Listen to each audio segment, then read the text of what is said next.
Pretty थाने में दौरान हिरासत नौजवान की हलाकत का मामला है। एमक्यूएम पाकिस्तान के रुकन सिंध असम्बली आमिर सिद्दीकी सिविल अस्पताल के मुर्दाखाने पहुंच गए।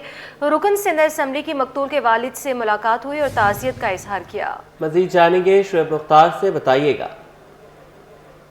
बिल्कुल, गुज़िश्ता रोज़ प्रेडी थाने में नौजवान की हलाकत के ख़िलाफ़ जो है इस वक्त प्रेडी थाने के बाहर जो है एहतजाज किया जा रहा है। अब से कुछ देर कबल जो है रुकन सिंध असम्बली आमिर सिद्दीकी भी जो है इस एहतजाज में पहुँचे थे और उन्होंने मुजाहिरीन से मुलाकात की है। इस वक्त मैं मौजूद हूँ सिविल अस्पताल के मुर्दा खाने के बाहर। यहाँ पर जो है रुकन सिंध असम्बली जो है पहुँच चुके हैं। हमारे साथ बात करने के लिए मौजूद हैं आमिर सिद्दीकी। ये बताइएगा इस वाक़े से मुतालिक, कल तो आपकी IG सिंध से भी मुलाकात हुई है और बहुत से मुतालबात सामने रखे गए हैं, तो आज इस तरह का वाक़या रोनुमा होना, क्या कहना चाहेंगे? देखिए, इस चीज़ से आप लगा सकते हैं कि गवर्नमेंट की सीरियसनेस क्या है। कल हमारी IG साहब के साथ बड़ी तफसीली मीटिंग हुई जिसमें 8 MPs डिस्ट्रिक्ट ईस्ट के थे। आज इससे अंदाज़ा लगा लें कि लाश अंदर मौजूद है, कोई गवर्नमेंट का अमला मौजूद नहीं है कि इसके ऊपर तो फ़ौरन उन पुलिस SHO की और जो इसमें मुलव्विस लोग हैं उनकी फ़ौरन 302 FIR काट के उनको लॉकअप किया जाए। बल्कि उल्टा ये हो रहा है कि लाश अंदर मौजूद है, कोई इसके पोस्टमार्टम की तैयारी नहीं है, इसको डिले किया जा रहा है, जो कि हमेशा तफ्तीश के अंदर प्रैक्टिस होती है, डिले किया जाए, सबूत मिटाए जाएं। तो वो लोग जो हैं थाने के ऊपर एक मामूली झगड़े को ला के इसको तशद्दुद करके कत्ल किया गया है।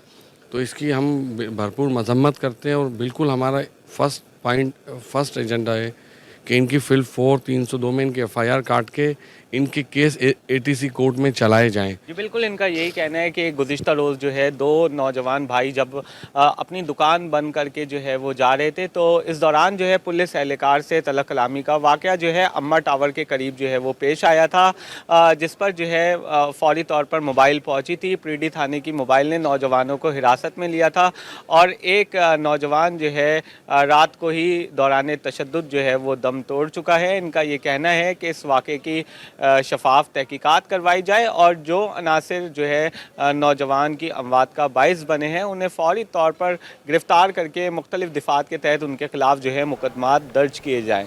जी नाजरीन, शहर कायद में खूनी डंपर्स को रोकने वाला कोई नहीं है। सुबह से अब तक 4 अफराद डंपर की टक्कर से जाम बहक हुए। नवा साल ट्रैफिक हादसात में जिंदगी की बाजी हारने वालों की तादाद 96 हो गई। तफसीलात बता रहे हैं उसामा मलिक।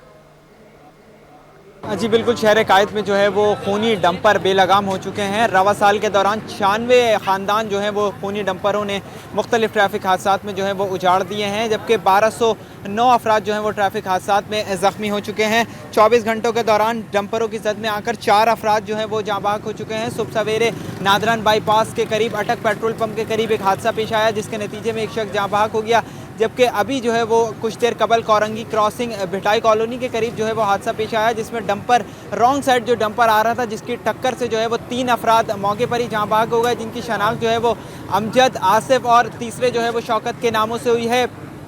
इलाका मकीन जो है वो इस वक्त भी मुश्तइल हैं और डंपर को जो है वो पुलिस को भी ले जाने की इजाज़त नहीं दी जा रही। ट्रैफिक भी जो है वो यहाँ पर बंद है, जबकि गुज़िश्ता साल के दौरान 2024 में जो है वो 750 अफराद जो है वो लुक़मा अजल बने थे। शहर में अब तक जो है वो 31 मर्द जो हैं हादसात में, जबकि 13 ख़वातीन और 10 बच्चे और 3 बच्चियाँ जो हैं वो ट्रैफिक हादसात में जाँ बहक हो चुके हैं।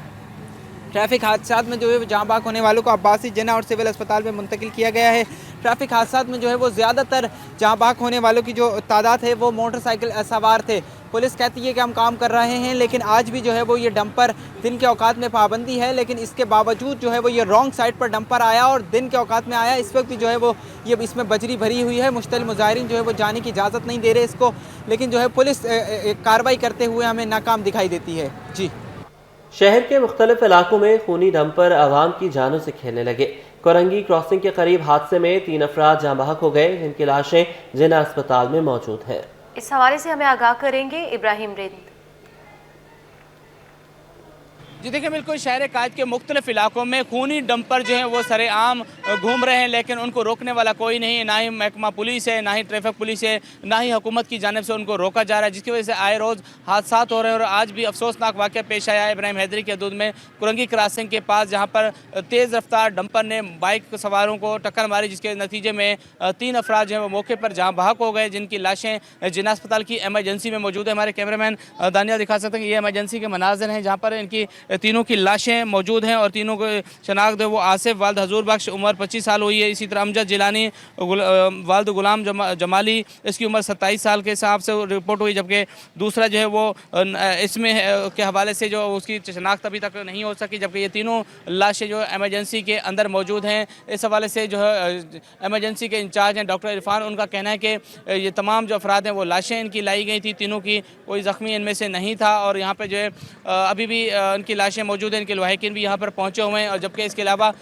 एमरजेंसी के इंचार्ज डॉक्टर इरफान का कहना है कि रवां साल के इब्तदाई 2 माह के दौरान जो है 80 अफराद जो है वो मुख्तलिफ रोड हादसा में जहाँ बहक हो चुके हैं और बड़ी तादाद में ज़ख्मी भी हुए हैं, लेकिन इनको रोकने वाला कोई नहीं। जबकि इसके अलावा पाकिस्तान मेडिकल एसोसिएशन सेंटर के general secretary doctor Abdul Ghafoor Shoro ने गुज़श्ता रोज़ अपना बयान जारी किया था, प्रेस रिलीज़ भी जारी की थी कि खूनी डंपर की वजह से रोज़ाना की बुनियादों पर हादसात रोनमा हो रहे हैं। ट्रैफिक पुलिस जो है इस पर काम नहीं कर रही और मुख्तलिफ इलाकों में हादसात बढ़ते जा रहे हैं, इंसानी जानें ज़ाया हो रही हैं, इस पर रोकथाम की जाए। लेकिन अफसोस की बात है कि रोकथाम के लिए इकदाम नहीं किए। पीएमए ने हुकूमत सिंध से ये भी मुतालबा किया था कि ट्रैफिक पुलिस एहलकारों की भी ट्रेनिंग व तरबियत कराई जाए, जो हैवी डंपर चला रहे हैं और ट्रक ड्राइवर हैं, दीगर जो हैवी गाड़ी चला रहे हैं, उनकी भी ट्रेनिंग व तरबियत की जाए। शहर कायद के मुख्तलिफ इलाकों में इन पर पाबंदी लगाई जाए या फिर उनका एक टाइम रखा जाए कि उस टाइम वहाँ से गुजरेंगे। लेकिन अफसोस की बात है कि खूनी डंपर जो है कराची के मुख्तलिफ इलाकों में दनाते फिर रहे हैं, जिसकी वजह से रोज़ाना की बुनियादों पर अमवात का सिलसिला जारी है और बड़ी तादाद में लोग जो हैं वो जाँ बहक भी हो रहे हैं। और इस रवां साल की सिर्फ जिना अस्पताल की एमरजेंसी में 80 से ज़ायद अफराद जो है वो जाँ बहक हो चुके हैं। तो हुकूमत को चाहिए कि फौरी तौर पर एक्शन लें ताकि किसी का घर ना उजड़े और यहाँ पे तमाम लोग जो सुख से अपना सफ़र कर सकें। जी, ट्रैफिक पुलिस ने गफलत और लापरवाही से डंपर चलाने वाले ड्राइवर्स के खिलाफ कार्रवाइयां शुरू कर दी। पुलिस इस हवाले से क्या इकदाम कर रही है, जानते हैं एसएसपी ट्रैफिक कोरंगी के साथ मौजूद अपने नुमाइंदे मिराज अख्तर से। आज बिल्कुल शहर के मुख्तलिफ इलाकों में ट्रैफिक हादसात में कुछ इजाफा हुआ है और ख़ास तौर पर जो डंपर्स हैं और वाटर टैंकर्स हैं इनकी जद में आकर जो हलाक होने वाले हैं उनकी तादाद में इजाफा हो रहा है। आज सुबह भी कोरंगी क्रॉसिंग के पास एक वाक़या पेश आया जिसमें 3 नौजवान जो कि मोटरसाइकिल पर सवार थे वो डंपर की जद में आए और तीनों के तीनों जाँ बहक हो गए। इन बढ़ते हुए वाक़यात के बाद पुलिस ने अपने तौर पर जो है वो इन गफलत और लापरवाही बरतने वाले जो डंपर के ड्राइवर्स हैं उनके खिलाफ जो है वो काम शुरू कर दिया, कार्रवाई शुरू कर दी हैं और सड़कों पर जो ट्रैफिक पुलिस मौजूद है वो भी इस पर कार्रवाई कर रही है। इस वक्त मैं मौजूद हूँ एसएसपी कोरंगी ट्रैफिक सैयद अली रजा साहब के साथ। उनसे हम पूछेंगे कि इस तरह के जो डंपर्स और हैवी ट्रैफिक है, एक तो ये बताएं कि इनको शहर में आने की इजाज़त है या नहीं, और दूसरा ये कि इनके खिलाफ क्या कार्रवाई हो रही है। जी अस्सलाम वालेकुम। अली भाई ये बताइएगा कि एक तो पहले ये क्लियर कर दें कि ये डंपर जो है ये हैवी ट्रैफिक में है नहीं है, इसको शहर में आने की परमिशन है या नहीं? अस्सलाम वालेकुम, thank you very much Miraj. आज भी एक अनफॉर्चुनेट इंसिडेंट हुआ है जिससे वाकई एक बड़ा दिल ख़राब हुआ है, सच्ची बात अगर पूछें तो। लेकिन ये डंपर से रिलेटेड जिसमें डंपर इन्वॉल्व है वो इस साल का चौथा वाक़या है। एक जनरल परसेप्शन ये है कि डंपर से सारे हुए हैं, ऐसा नहीं है, लेकिन बहरहाल एक भी हो तो वो गलत है, होना नहीं चाहिए। और कुछ ट्रैफिक हादसात में इजाफा भी हुआ है अगर हम कंपेयर करें पिछले साल के मुकाबले में। उसकी वजूहात भी जानने की कोशिश की और पूरे एनालिसिस विंग एक डीआईजी साहब ने बनाया हुआ है जिसमें हम अपने लेवल पे ज़िले से एनालिसिस करके भेजते हैं कि कॉज ऑफ एक्सीडेंट क्या है, क्या मोटरसाइकिल राइडर की गलती है, लापरवाही है, किसी भी दो अगर इन्वॉल्व हैं उसमें तो किसी की गफलत होती है, किसी की लापरवाही हो जाती है, उसकी वजह से एक्सीडेंट हो जाता है। कोई भी एक्सीडेंट हो जिसमें फेटल हो नॉन फेटल हो। अब इसमें आज वाले वाक़े में अपेरेंटली अभी क्योंकि मुझे सीसीटीवी फुटेज अभी तक नहीं मिली है, मैंने ट्राई किया है और उसमें अपेरेंटली ये लगता है कि शायद ये रॉन्ग साइड जा रहा था जिस अंदाज से वो खड़ा हुआ है और उसमें वो किस सिम से आ रहे थे मोटरसाइकिल वाले वो हमें अभी तक आइडेंटिफाई नहीं हो सका है। लेकिन बड़ा अनफॉर्चुनेट इंसिडेंट है, अल्लाह ताला उनकी जन्नत नसीब करे और उनके दर्जात बुलंद करे। दूसरी बात यह है कि जो डंपर या वाटर टैंकर्स का है ना, ये एक इशू रहता है। हालांकि जो सबसे ज़्यादा ट्रैफिक हादसात हैं वो जो पिछले साल के भी और इस साल के भी वो पेडेस्ट्रियंस इन्वॉल्व जिसमें ज़्यादा होते हैं, वो 35 to 40% रेशियो है उसका। इसी तरह मोटरसाइकिलिस्ट का ये जो जिसमें मोटरसाइकिल वालों की गलती है या वो इन्वॉल्व हैं वो 35 के करीब 30 to 35% ट्रैफिक हादसात होते हैं। पिछले साल जो डंपर के हादसात हुए थे वो ऑल टुगेदर जितने हादसात हुए थे कराची में उसका 6.5% था। लेकिन वो 6.5% भी बहरहाल उस हिसाब से ज़्यादा है, हमें तो उसकी भी फिक्र है। मगर इस दफ़ा जो हादसात हो रहे हैं या आज जो हादसा हुआ है उसका जो कॉजेज़ हैं उन सब से निमटने के लिए कमिश्नर साहब के पास भी एक मीटिंग हुई है और कमिश्नर साहब की मीटिंग में ये डिसाइड हुआ है कि ट्रांसपोर्ट डिपार्टमेंट और जिसमें फ़िटनेस वगैरह और सारी चीज़ें आ जाती हैं, फिर पीटीए, प्रोविंशियल ट्रांसपोर्ट अथॉरिटी और DIG ट्रैफिक। बिल्कुल अली रज़ा साहब हमारे साथ मौजूद थे। उन्होंने हमें बताया कि अब जो है दफ़ा 144 की खिलाफ वर्जी भी उसमें भी ऐड किया जा रहा है डंपर को, क्योंकि इससे पहले डंपर जो 10 व्हीलर है उसको परमिशन थी शहर में मूव करने की, लेकिन अब हालात को और वाक़यात को देखते हुए इसकी बेहतरी के लिए काम किया जा रहा है और कमिश्नर कराची भी इस पर काम कर रहे हैं ताकि ये जो हादसात हो रहे हैं इनमें कमी आए और लोगों की जानें जो है वो महफूज रह सकें। जी, कराची में आए रोज़ बढ़ते ट्रैफिक हादसा। चीफ सेक्रेटरी सिंध आसिफ हैदर शाह ने इजलास तलब कर लिया। इजलास 10 फरवरी को चीफ सेक्रेटरी सिंध की ज़ेर सदारत होगा।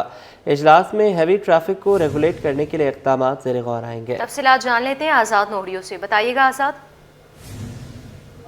चीफ सेक्रेटरी सिंध सैयद आसिफ हैदर शाह ने कराची में बढ़ते हुए ट्रैफिक हादसा पर अफसोस का इजहार करते हुए उन्होंने फौरी तौर पर एक अहम इजलास तलब कर लिया। इजलास 10 फरवरी को पीर के रोज की सेक्रेटरी ऑफिस में होगा। इजलास में IG Sindh, commissioner Karachi, secretary transport, secretary साहब, DIG ट्रैफिक, NHA हुकाम, IG motorway, traffic engineering bureau, DG KPA समेत दीगर अफसरान को इजलास में मौजूद किया गया। इजलास में हेवी ट्रैफिक को रेगुलेट करने के इक़दाम पर गौर किया जाएगा। इसके अलावा ट्रैफिक हादसा को रोकथाम के लिए शहर में ट्रैफिक पुलिस की नफरी को बढ़ाया जाएगा। इसके अलावा मोटरसाइकिल सवारों के लिए आगाही मुहिम शुरू करने का भी फैसला किया जाएगा। इसके अलावा शहर में ट्रक, डंपर और वाटर टैंकर के बायस अमवात पर अफसोस का इजहार करते हुए चीफ सेक्रेटरी सिंध ने इसके रोकथाम के इक़दाम को जो है जो इजलास बुलाया गया इसमें गौर करके अहम फैसले भी कर दिए जाएंगे ताकि इस तरह के हादसा पेश न आ सके। जी ठीक है, बहुत शुक्रिया। जुडिशल मजिस्ट्रेट गरबी में स्कूल में चोरी के केस की समाअत हुई। पुलिस ने गिरफ्तार मुलजिम को मजिस्ट्रेट के रूबरू पेश किया। अदालत ने मुलजिम को अदालती रिमांड पर जेल भेज दिया। तफसीलात बताएंगे जवाद आसिफ। जी बिल्कुल, देखें स्कूल में चोरी की वारदात का मुकदमा है जिसकी समाअत जुडिशल मजिस्ट्रेट गरबी की अदालत में हुई है, जहां पर पुलिस ने गिरफ्तार मुलजिम को मजिस्ट्रेट के रूबरू पेश किया। अदालत ने मुलजिम को जुडिशल रिमांड पर जेल भेजने का हुक्म सादिर करते हुए तफ्तीशी अफसर से आइंदा समाअत पर मुकदमे का ज़िमनी चालान भी तलब कर लिया है। पुलिस हुक्काम के मुताबिक ये मुलजिम को मसरूक़ा माल समेत जो है वो गिरफ़्तार किया गया था। मुलजिम ने एक निजी स्कूल में चोरी की वारदात भी की थी। मुलजिम ने वहां से जनरेटर UPS वगैरह चुरा कर ले गया था, जिसके बाद इसकी तलाश जारी थी और मुलजिम को गिरफ़्तार करके अदालत में पेश किया गया। मुलजिम के ख़िलाफ़ जो है वो थाना माड़ीपुर में ही मुकदमा दर्ज किया गया था। मुलजिम की शनाख्त समीर के नाम से हुई है। जी, महकमा बल्दियात के रिटायर्ड मुलाजमीन के वाजिबात की अदम अदायगी का मसला हल न हो सका। 6 रिटायर्ड मुलाजमीन ने सिंध हाई कोर्ट से रुजू कर लिया। इस हवाले से तफसीलात बताएंगे मुमताज़ जमाली। हाई कोर्ट कराची में महकमा बल्दियात के रिटायर्ड मुलाजमीन को पेंशन समेत दीगर वाजिबात ना मिलने के खिलाफ उन पेंशन ने सिंध हाई कोर्ट से रुजू कर लिया है और इनमें से ग्रेड 11 से लेकर ग्रेड 16 तक के मुलाजमीन हैं और 6 मुलाजमीन ने वाजिबात की अदम अदायगी के खिलाफ सिंध हाई कोर्ट से रुजू किया है। इसमें जो दरख्वास्त गुजार के वकील हैं उनका ये मौक़िफ़ है कि ये मुलाजमीन जो हैं 2023 में रिटायर हुए थे। कानून के मुताबिक 2 माह के अंदर उनको तमाम अपनी वाजिबात मिलने चाहिए, जिसमें जो है उनका पेंशन भी आ जाता है, साथ ही साथ ग्रेजुएटी और दीगर फ़ंड्स जो है आ जाते हैं। लेकिन ताहाल इन मुलाजमीन को अपने वाजिबात जो हैं वो नहीं मिल सके हैं। दरख्वास्त में सिंध हुकूमत, KMC और दीगर को फरीक बनाया गया है। साथ ही साथ दरख्वास्त में ये इस्तदा की गई है कि कानून के मुताबिक इन दरख्वास्त गुजारों के जो वाजिबात हैं वो फौरी तौर पर दिए जाएँ। जी, सिटी 21 की काबिश रंग ले आई। महमूदाबाद में बरतानी दौर में तामीर रेलवे ट्रैक और उसके नीचे मौजूद ट्रैफिक का रास्ता खस्ता हाली का शिकार था। सिटी 21 की खबर पर सड़क का तामीराती काम शुरू हो गया। मज़ीद जानेंगे अक्सर शेख से, बताइएगा। कराची के इलाके महमूदाबाद में ब्रिटिश दौर का तामीर किया गया ये रेलवे ट्रैक और इसके नीचे का ट्रैफिक के लिए बनाया गया रास्ता, जो कि गुज़िश्ता चंद रोज़ से खस्ता हाली का शिकार था, जिस पर हमने इस खबर पर जो है बात भी की थी, कार्रवाई भी हुई थी। तो अब सिटी 21 की खबर पर जो कि हमने लोगों को दिखाया था, आवाम को दिखाया था, कितनी मुश्किलात से आवाम यहाँ से गुज़र रहे थे। और अब आप देख सकते हैं कि यहाँ पर TMC की जानिब से इसका तामीराती काम शुरू कर दिया गया है कि यहाँ पर जो है अब पाइपलाइन भी डाली जा रही है, सड़क का काम भी जारी है। तो लोगों के लिए जो परेशानी का सबब बन रहा था ये रोड, अब इसका तामीराती काम शुरू हो चुका है। इसी के साथ मैं आपको दिखाते चलूँ कि यहाँ पर पहले कचरे का ढेर था, इतना कचरे का ढेर था कि यहाँ से ताफून उठ रहा था। जो यहाँ के रिहायशी थे उनको इतनी मुश्किलात का सामना हो रहा था, लेकिन अब आप यहाँ पे देख सकते हैं कि यहाँ पर कचरे का भी कोई ढेर नहीं है।